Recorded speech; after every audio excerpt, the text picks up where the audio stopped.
The blazing summer sun beat down on the quiet, well-manicured neighborhood as Karen strutted across her perfectly edged lawn. Her eyes narrowed in determination. In her hand, she gripped the heavy extension cord that connected her brand-new electric camper to the outlet on the side of her house. "Aha, perfect," she muttered, surveying her handiwork with a self-satisfied smirk. With her husband away on a business trip, Karen had seized the opportunity to utilize their home's power to charge her precious camper, unwilling to let a little thing like an HOA rule prohibiting unauthorized use of residential electricity stand in her way.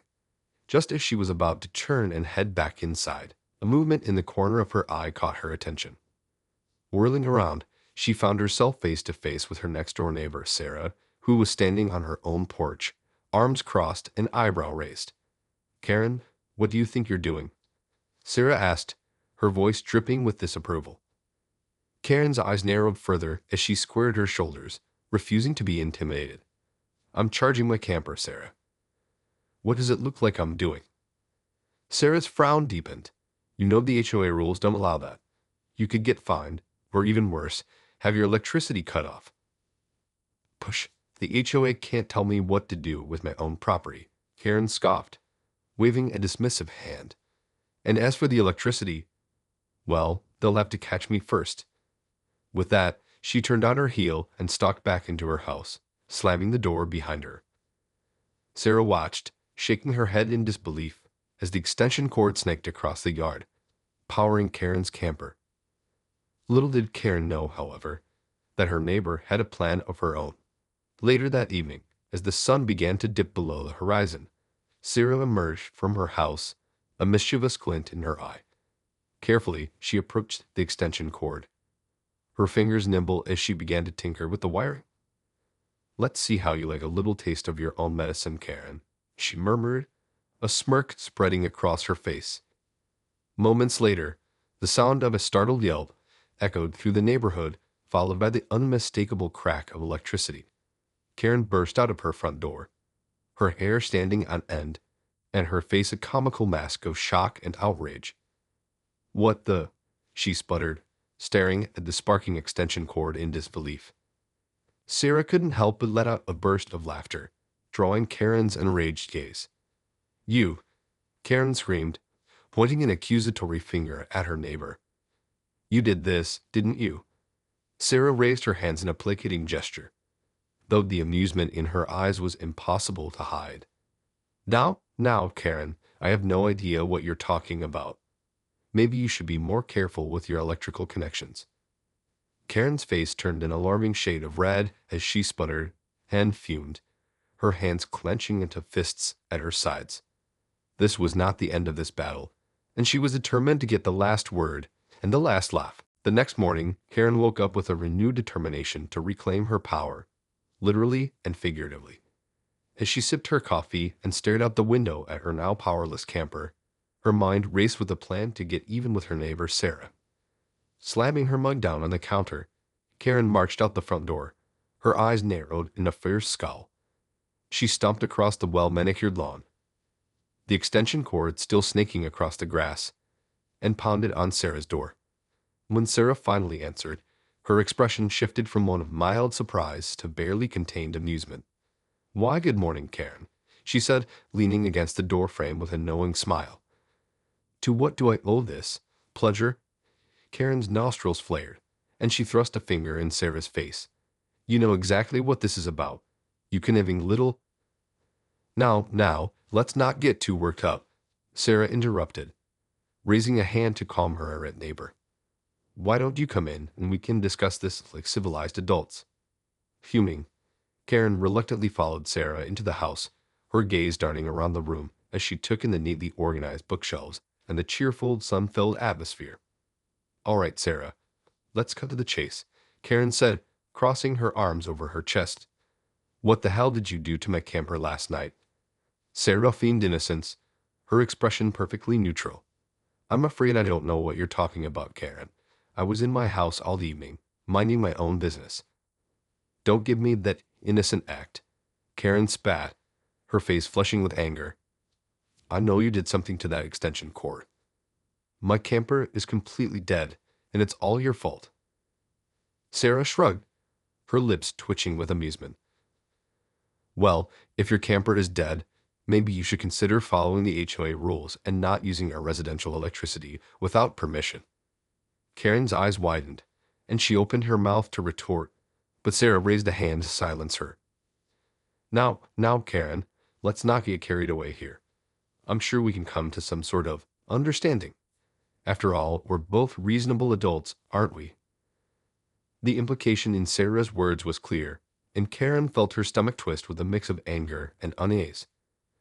Whatever Sarah had in mind, it was sure to be more than she bargained for. Karen's mind raced as she tried to process Sarah's veiled threat. The idea of making some sort of understanding with her neighbor made her skin crawl, but she knew she had to tread carefully. Narrowing her eyes, she leaned in closer to Sarah, her voice low and menacing. All right, Sarah, what exactly did you have in mind? Sarah's lips curled into a smug smile. Well, Karen, since you seem to have a habit of disregarding the HOA rules, I thought we could come to a little arrangement. Karen's heart sank as she realized where this was going. What kind of arrangement? She asked wearily. Nothing too complicated, Sarah said, her tone casual. All I ask is that you refrain from using my electricity without permission. In exchange, I'll make sure your little camper incident doesn't find its way to the HOA. Karen's jaw dropped, and she stared at Sarah in disbelief. Are you seriously trying to blackmail me? Sarah shrugged, her expression innocent. Call it what you will, Karen. I'm simply offering you a way to avoid any unpleasant consequences. Karen's mind raced as she weighed her options. On one hand, she couldn't stand the idea of giving in to Sarah's demands. But on the other, the thought of facing the wrath of the HOA was enough to make her blood run cold. Grudgingly, she realized she had little choice. Fine, she spat, the word tasting like bile on her tongue. What do I have to do? Sarah's smile widened, and she leaned back in her chair, crossing her arms over her chest. Simple. From now on, you'll need to ask my permission before using any of our shared electricity. And if I say no, you'll have to abide by that decision. Karen's fingers twitched with the urge to throttle her smug neighbor, but she forced herself to remain calm. And what if I refuse? Oh, I think you know the answer to that, Sarah said, her voice laced with a hint of warning. The choice is yours, Karen. Gritting her teeth, Karen nodded stiffly. Fine. I'll play by your rules. For now. Sarah's grin widened, and she extended her hand. Wonderful. I'm glad we could come to an understanding. Reluctantly, Karen shook Sarah's hand, feeling a shiver of disgust run down her spine. This was far from over, and she was determined to find a way to turn the tables on her manipulative neighbor. As Karen stormed back to her house, her mind was a whirlwind of emotions. Anger, humiliation, and a burning desire for revenge all battled for dominance, leaving her feeling raw and on edge. Once inside, she paced the length of her living room, her fingers drumming anxiously against the smooth surface of the coffee table. How dare Sarah try to blackmail her like that? It was an outrageous violation of her rights as a homeowner. But as much as she wanted to lash out, Karen knew she had to be smart about this. Sarah had the upper hand for now, and any rash moves on her part could end up backfiring horribly. No, she needed to bide her time and come up with a plan. A plan that would not only restore her power, but also put Sarah in her place once and for all. Suddenly, an idea struck her, and a wicked grin spread across her face. Rushing to her laptop, she began furiously typing, her fingers flying across the keyboard. If Sarah wanted to play dirty, then two could most certainly play that game. As the minutes ticked by, Karen's plan began to take shape, and she couldn't help but let out a soft chuckle. This was going to be good. The next day, Karen put her plan into action. Starting with a trip to the local hardware store, she browsed the aisles, carefully selecting a few items that would be crucial to her scheme. The clerk eyed her curiously, but Karen simply smiled sweetly and paid for her purchases. Upon returning home, she set to work, meticulously assembling the components and testing each one to ensure they were functioning properly. It was time-consuming and tedious, but Karen was driven by a single-minded determination that refused to be extinguished. Finally, as the sun began to set, Karen stepped back and admired her handiwork. The device she had created was a work of art, a perfect blend of technology and pure, unadulterated revenge. All that was left now was to put it into motion. Grabbing the device, Karen strode across the lawn and up to Sarah's front door. With a deep breath, she pressed the doorbell and waited, a mischievous glint in her eye. This was going to be fun. The door swung open, and there stood Sarah, an amicable smile on her face. "Why, hello there, Karen. To what do I owe this unexpected visit?" Karen returned the smile, though hers was laced with a hint of smugness. "Hello, Sarah. Still wondering if I could borrow a cup of sugar. I'm making a special treat, you see." Sarah's brow furrowed slightly, but her smile remained intact. "Of course, just a moment." She turned and disappeared into the house, leaving the door ajar. As soon as she was out of sight, Karen's grin widened, and she quickly slipped inside, closing the door behind her. Carefully, she placed the device she had constructed on the hallway table, her fingers trembling with anticipation. Just then, Sarah reappeared, a small bowl of sugar in her hands. "Here you are, Karen. I must say, I'm surprised you're baking this time of day." "Oh, you know me," Karen replied breezily, always up for a bit of culinary experimentation. She reached for the bowl, but as her fingers brushed against Sarah's, she applied a gentle pressure, triggering the device. Immediately, a loud crackle of electricity filled the air, and Sarah let out a startled yelp as she dropped the bowl, sending the sugar scattering across the floor. "What the?" she cried, staring at her hands in bewilderment. Karen couldn't help but burst out laughing, her eyes gleaming with triumph. "Surprise, Sarah. How do you like a little taste of your own medicine?" Sarah's bewilderment quickly gave way to rage, and she lunged towards Karen, her hands outstretched. "You crazy bitch, what have you done?" But Karen was ready, and she easily sidestepped Sarah's attack, her laughter echoing through the hallway. "Oh, don't worry, Sarah," she purred. "It's just a little something I like to call the Karen Zapper. Handy little device, isn't it?" Sarah's eyes widened in horror as the realization of what Karen had done began to sink in. You rigged my doorbell to electrocute me?" Karen nodded gleefully. "That's right, my dear. And as you can see, it works like a charm." She paused, her expression suddenly turning serious. "Now, I think it's time we renegotiated the terms of our little arrangement." Sarah's shoulders slumped in defeat, and she let out a resigned sigh. "Fine, Karen. What do you want?" Karen's lips curled into a satisfied smile. "Bowen, I think you know exactly what I want." The air was thick with tension as Karen and Sarah stared each other down, the crackle of electricity still lingering in the air. Sarah's eyes were narrowed in a mixture of fear and fury, while Karen's expression was one of smug triumph. Finally, Sarah broke the silence, her voice trembling slightly. "All right, Karen, what is it that you want?" Karen's lips curled into a predatory grin. "Well, Sarah, I think it's time we renegotiated the terms of our little arrangement." She paused, savoring the look of dread that flashed across Sarah's face. "First of all, I want you to agree to never, ever interfere with my use of electricity again. No more cutting off my power, no more threatening to tattle to the HOA. Understood?" Sarah swallowed hard, her Adam's apple bobbing visibly. "And what else?" Karen tapped her chin thoughtfully. Let's see." "Oh, I know. From now on, you'll need to ask _my_ permission before using any of our shared electricity. Turnabout is fair play, after all." Sarah's eyes widened in horror. "You can't be serious. That's completely—" Ah, Karen interrupted, wagging a finger sternly. "I wouldn't finish that sentence if I were you. Remember, I hold all the cards here." She gestured to the device on the table, the ominous hum of electricity still emanating from it.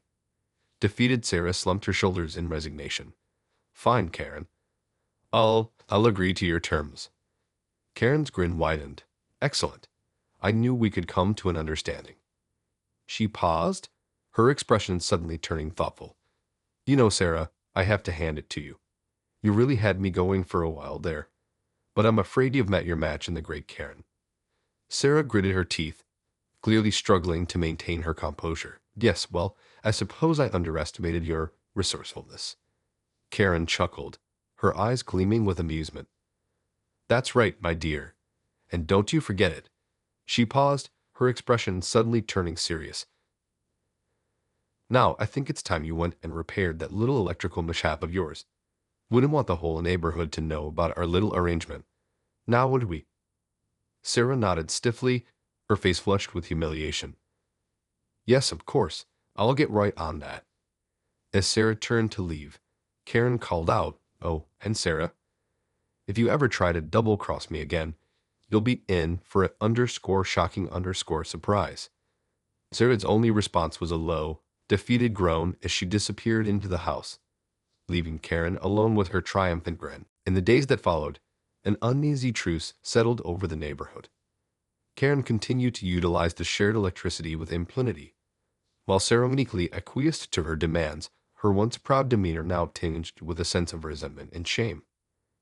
The other neighbors, though largely unaware of the underlying drama, couldn't help but notice the palpable tension between the two women.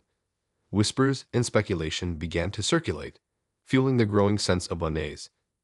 One day, as Karen was heading to her meticulously manicured lawn, she caught sight of Mrs. Wilson, an elderly widow who lived a few doors down, struggling to lug a heavy bag of mulch from her car. Without a moment's hesitation, Karen strode over, a sugary smile plastered on her face. Why, Mrs. Wilson, let me help you with that, she exclaimed, deftly taking the bag from the older woman's trembling hands. Mrs. Wilson blinked in surprise, her watery eyes widening with gratitude. Oh, Karen, you're such a dear. I don't know what I'd do without kind neighbors like you. Karen's smile widened as she carried the bag to Mrs. Wilson's front door, carefully setting it down. Nonsense, my dear. It's the least I can do. After all, we're all part of this wonderful community, aren't we? Mrs. Wilson nodded enthusiastically, patting Karen's arm affectionately. Indeed, indeed. I do wish more people had your sense of neighborly spirit. As Mrs. Wilson turned to head inside, Karen's gaze drifted to Sarah's house, a spark of mischief flickering in her eyes. You know, Mrs. Wilson, she began, her voice laced with false sincerity. I've been meaning to speak with Sarah about, well, a few neighborhood concerns. Would you happen to have a moment to chat? Mrs. Wilson's brow furrowed in confusion, but she nodded nonetheless. Of course, my dear. What did you have in mind?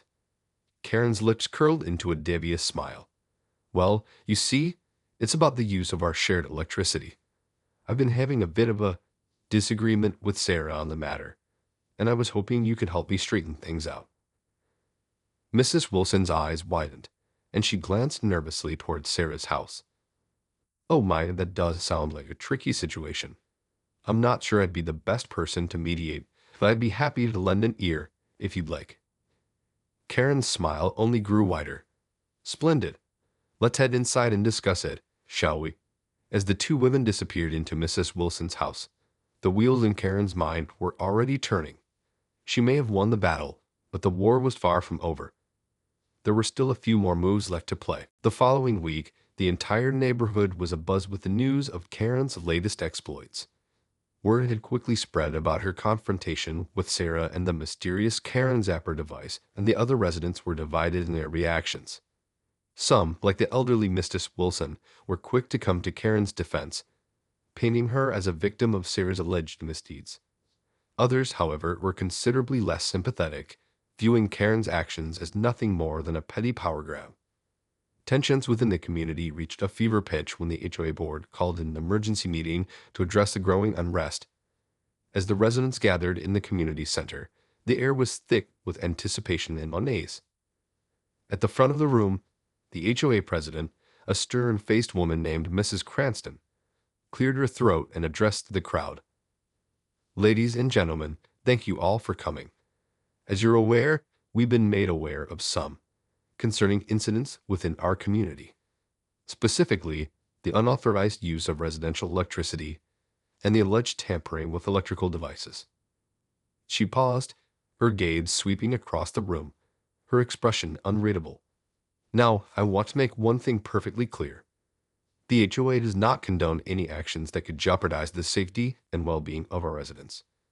This includes the use of any kind of zapping device, as it has been described.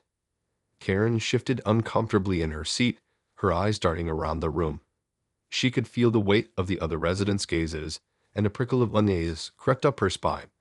With that said, Mrs. Cranston continued, "We've decided to take a closer look at this matter. We'll be conducting a full investigation into the alleged incidents, and we'll be reaching out to all of you for your cooperation."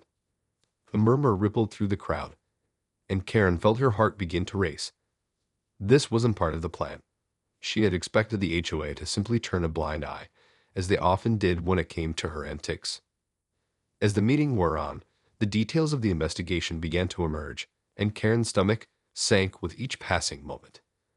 The HOA had enlisted the help of a professional electrician to assess the wiring in both her and Sarah's homes, and they were also reviewing security camera footage from the neighborhood. By the time the meeting drew to a close, Karen was a nervous wreck. She knew that if the HOA uncovered the truth about the Karen zapper, the consequences could be severe, perhaps even criminal. As she made her way back to her car, she caught sight of Sarah, who was standing on the sidewalk, a smug expression on her face. Their eyes locked, and in that moment, Karen knew that her neighbor had been the one to blow the whistle on her little scheme. Rage bubbled up within her, and she clenched her fists, ready to confront Sarah. But before she could take a single step, a firm hand on her shoulder stopped her in her tracks. "Mrs. Decker, I'd like a word with you, if you don't mind." Karen's blood ran cold as she turned to face Mrs. Cranston, the HOA president's gaze boring into her with a mixture of disappointment and suspicion. The story was far from over, and Karen knew that this time she might not be able to wiggle her way out of the consequences.